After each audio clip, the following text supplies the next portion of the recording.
केंद्र सरकार ने सुप्रीम कोर्ट को बताया है कि हलाल सर्टिफिकेट का दायरा मांस से आगे बढ़ाकर शरिया और माफ कीजिएगा सरिया और सीमेंट जैसे घर बनाने के सामान तक पहुंच गया। सोचिए, शरिया ही निकल जाता है क्योंकि बात इनकी आती है हलाल पे। देखिए, सरिया सीमेंट तक ये मामला पहुंच चुका है। केंद्र सरकार ने बताया कि हलाल सर्टिफिकेट देने के नाम पर कई एजेंसियों ने लाखों करोड़ों रुपए बनाए हैं। केंद्र सरकार ने ये दलीलें सुप्रीम कोर्ट में उत्तर प्रदेश की योगी सरकार के खिलाफ दायर याचिकाओं के मामले में दी है। योगी सरकार ने 2023 में उत्तर प्रदेश में हलाल सर्टिफिकेट वाले उत्पादों की बिक्री पर रोक लगा दी थी।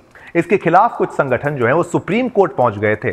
सुप्रीम कोर्ट ने इस मामले में यूपी सरकार के फैसले के खिलाफ दायर याचिकाओं की सोमवार को सुनवाई की। इस दौरान केंद्र की तरफ से हलाल मामले में जवाब दाखिल करने के लिए सॉलिसिटर जनरल तुषार मेहता पेश हुए हैं। उन्होंने बताया कि सरिया और सीमेंट, यहां तक कि बेसन पर भी हलाल का प्रमाण पत्र लगा हुआ था।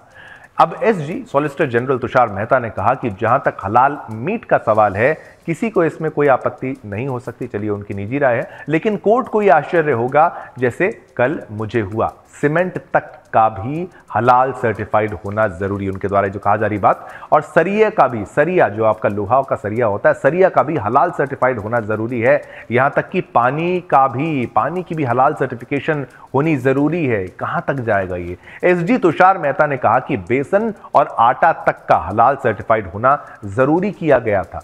उन्होंने प्रश्न उठाया कि इसकी क्या जरूरत है। एसजी मेहता यानी कि सॉलिसिटर जनरल मेहता ने कहा कि इस हलाल सर्टिफिकेट के धंधे में कई एजेंसियों ने लाखों करोड़ रुपए बना लिए हैं।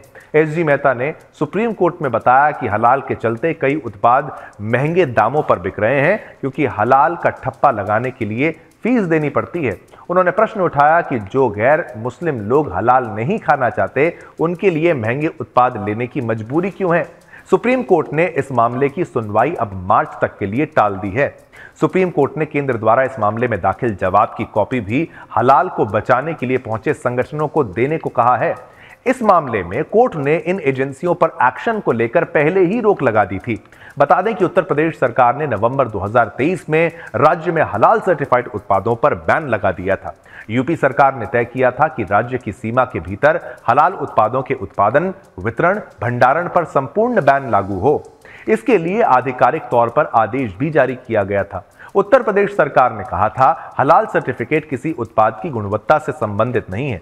ऐसे निशान गुणवत्ता को लेकर भ्रम की स्थिति ही पैदा करते हैं। जिन उत्पादों पर इस तरह के प्रतिबंध लगाए गए हैं, उनका उल्लेख राज्य सरकार द्वारा जारी पत्र में साफ तौर पर किया गया था।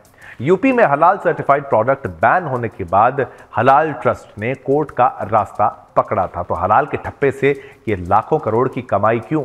सरिया सीमेंट को भी जो सोचिए सर्टिफिकेट दिया जा रहा है, किस कारण से? क्या करना है हलाल सर्टिफिकेट का? सरिया और सीमेंट आपको लगाएंगे आप अपने घर में हलाल सर्टिफाइड एक सरिया और सीमेंट? बिल्कुल आवश्यकता नहीं। और कीमत बढ़ाकर, ये सोचिए, ये केवल भद्दा मजाक नहीं है, ये आपकी जेब पर भी सेंध लगा रहे हैं। कैसे? वो जो बढ़ी हुई कीमत है ना, वो चाहे आप हिंदू हैं, चाहे आप सिख हैं, चाहे आप ईसाई हैं, आपको वो हलाल सर्टिफिकेशन का पैसा अपनी जेब से देना पड़ रहा है। और किसके पास जा रहा है? सोचिए, वो कहाँ जा रहा है, किसके पास जाता होगा ये पैसा? आवश्यकता नहीं है ना आपको देने की। इसलिए इस पर पूर्ण तरीके से बैन लगना चाहिए। आशा करते हैं कि सुप्रीम कोर्ट इस पर, या फिर जो जितने भी कोर्ट है, सरकार इस पर एक मेगा एक्शन, बड़ा एक्शन जो है वो लेंगे और इन पर रोक जो है अंततः लग जाएगी।